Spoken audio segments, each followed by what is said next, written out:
Hi, thanks for joining me today. I've got another non-standard proof for you. I'm going to be proving that there are infinitely many primes, and as I say, it's not going to be the standard Euclidean proof. The way I'm going to be proving it is by firstly proving this claim here, which is that this number here, 2 to the 2 to the n plus 1, plus 2 to the 2 to the n plus 1, has at least n plus 1 distinct prime factors. So obviously once I've proved this, it's hopefully quite clear to see that this will imply that there are infinitely many primes, because of course if there were finitely many primes, say m primes, well then what I can do is just plug in m into this guy here, and then I'll have that there are at least m plus 1 primes, which obviously is a contradiction, so the only way we can avoid that contradiction is by there being infinitely many primes. Anyway, of course, the main part of this video is going to be proving this, so without much further ado, let's get stuck in.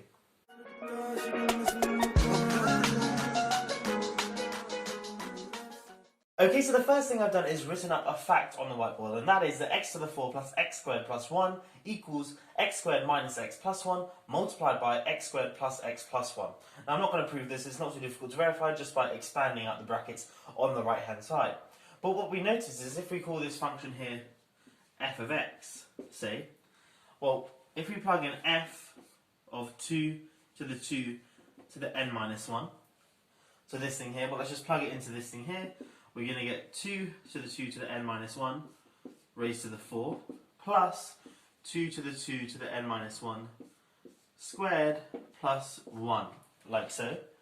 Well, what we can do here is use some exponent rule, so if we bring this 4 here into the exponent of this guy here, this is 2 to the 4 times 2 to the n minus 1, but of course 4 is 2 squared, and we can write this thing here as, this is 2 to the something times 2 to the something else, so we can write this thing here as 2 to the 2 to the n plus 1, so n minus 1 plus 2 is n plus 1. Then our next term here is 2 to the 2 to the n minus 1 all squared, so that's 2 to the 2 times 2 to the n minus 1, and this is a bit simpler, this just turns into 2 to the 2 to the n, like so, and then of course we've still got our plus 1, like so. So f of 2 to the 2 to the n minus 1 is 2 to the 2 to the n plus 1 plus 2 to the 2 to the n plus 1. And remember, this is the thing that this video is kind of focusing on, this quantity here. So f of 2 to the 2 to the n minus 1, I claim, has at least n plus 1 factors. Okay? And of course, that's equivalent to what I want to show, because this thing here does indeed equal f of 2 to the 2 to the n minus 1. So I want to show that f of 2 to the 2 to the n minus 1 has at least n plus 1 distinct prime factors. Let me clean up the whiteboard and we'll prove that. Okay, so I've just written up everything that we've done so far. So the definition of f of x, its factorization, and the fact that f of 2 to the 2 to the n minus 1 equals 2 to the 2 to the n plus 1 plus 2 to the 2 to the n plus 1. Now remember, we want to show that this guy here has at least n plus 1 distinct prime factors. The first thing I'm going to do is just label this guy here g of n. So we want to show that g of n has at least n plus 1 distinct prime factors. Now before we get onto that, what I want to do is notice a really cool fact about this thing here. Let's plug in, say, some number squared. So let's say f of lambda squared. Now if we just use this definition here, this is going to be equal to, if we plug in x equals lambda squared into this factorization, we're going to get lambda squared squared, which is lambda to the 4, plus a lambda squared plus 1, multiplied by lambda squared, lambda squared squared, so lambda to the 4, minus lambda squared plus 1, like so. So this is f of lambda squared. But notice this first bracket here is lambda to the 4 plus lambda squared plus 1, which is exactly f of lambda.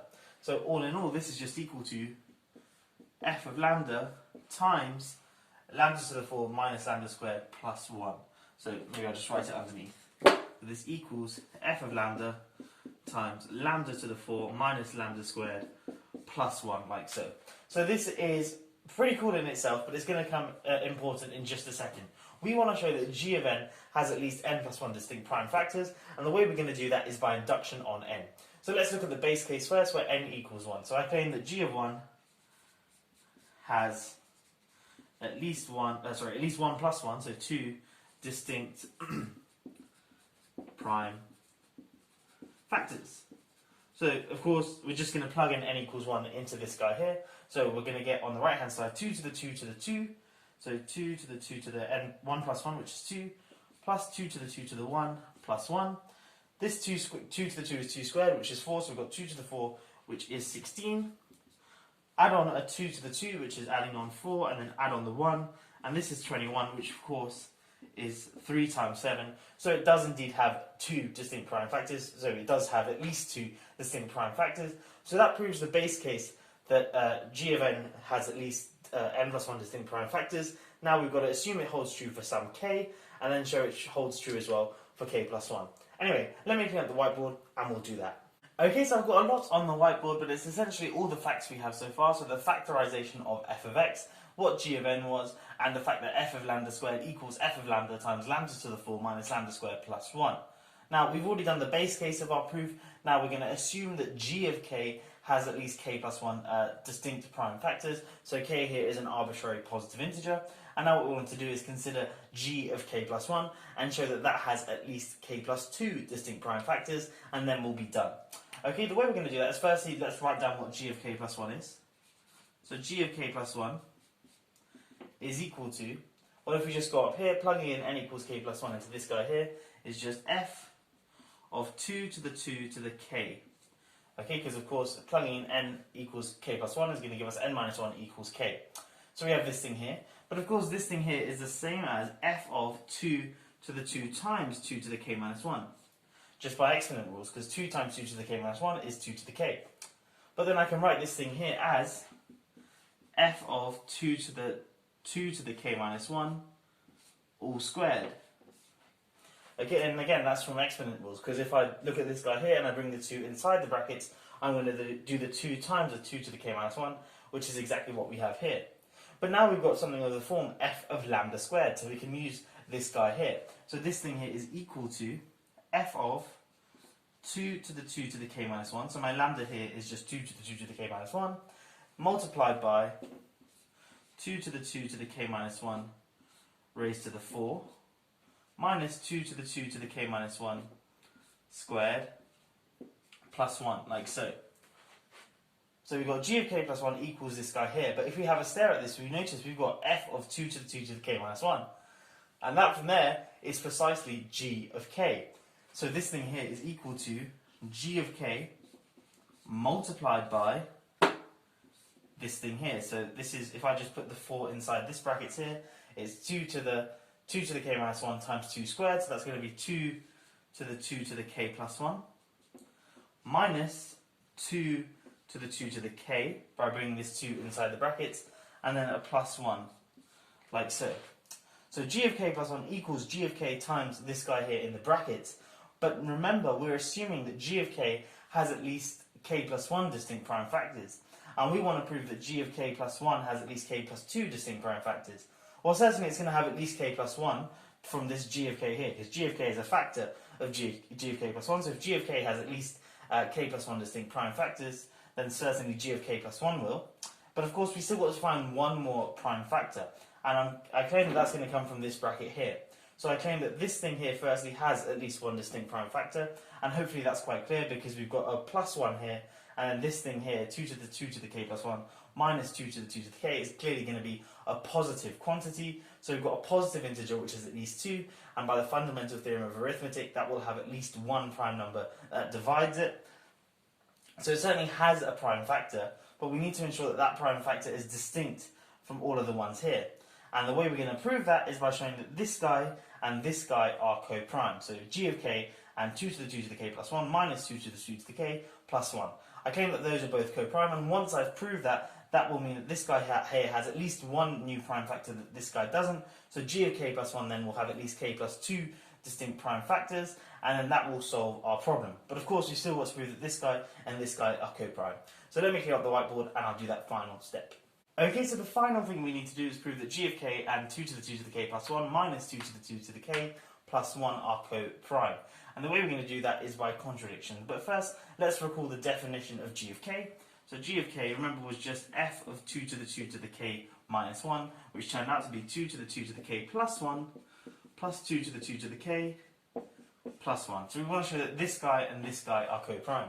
And this is actually not too difficult. Suppose they weren't co-prime, which is what we're going to do, because we're going to suppose for contradiction they're not co-prime, then that means that there exists d, being a positive integer, natural number, which is at least 2, such that d divides g of k, and D also divides this guy here. So 2 to the 2 to the k plus 1 minus 2 to the 2 to the k plus 1. My pen is running out slowly. Anyway, we have D dividing this thing here and D dividing this thing here. But then that means D is also going to divide their difference, because if I have, for example, the number 6, 6 is a multiple of 3, as is 15, so that means that 15 minus 6 is also going to be a multiple of 3. So in this case, D is also going to divide G of k minus that guy there. But G of k we know is this thing here, so D will divide this thing minus this thing. But this thing here will cancel with this thing here, the 1 will cancel with the 1, so all we're left with is that D divides 2 to the 2 to the k minus 2 to the 2 to the k. Like so. But this very clearly is just 2 lots of 2 to the 2 to the k. So this is 2 times 2 to the 2 to the k, and this is of course just 2 to the 2k, oh sorry, this k is upstairs, so 2 to the k plus 1. But in particular, D here is a power of, D here is a factor of 2 to the 2 to the k plus 1. Now, remember here, we're not saying that D is the greatest common divisor, we're just saying that D is some factor. So we may as well assume that D is a prime factor of the greatest common divisor. And still it will be at least 2.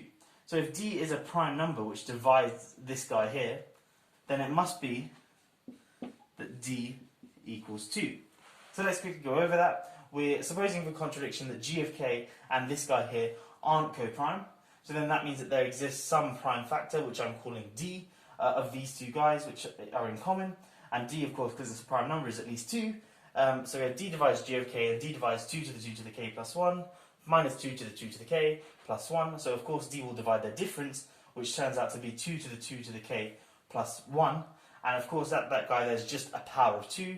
So D is a prime number which divides a power of 2. So that means that D must be equal to 2. Which is all good and well until we look back to what this number here is. So D equals 2, and we have that 2 divides this guy here. But that's clearly not true, because this is a power of 2, this is a power of 2, so in particular this thing here will be even, but then we're adding on 1, so it's going to get an odd number. So we're claiming that 2 divides an odd number, and of course that is absurd. So this is not possible. We arrived at a contradiction, so that means these guys indeed are co-prime, and then that will prove our inductive step, and then that means that these numbers of the form 2 to the 2 to the n plus 1 plus 2 to the 2 to the n plus 1, these guys here have at least n plus 1 distinct prime factors, and that proves that there are infinitely many primes. I hope that has all made sense, and I hope you have enjoyed this video. Thank you for watching. I'll catch you in the next one. Have a great day.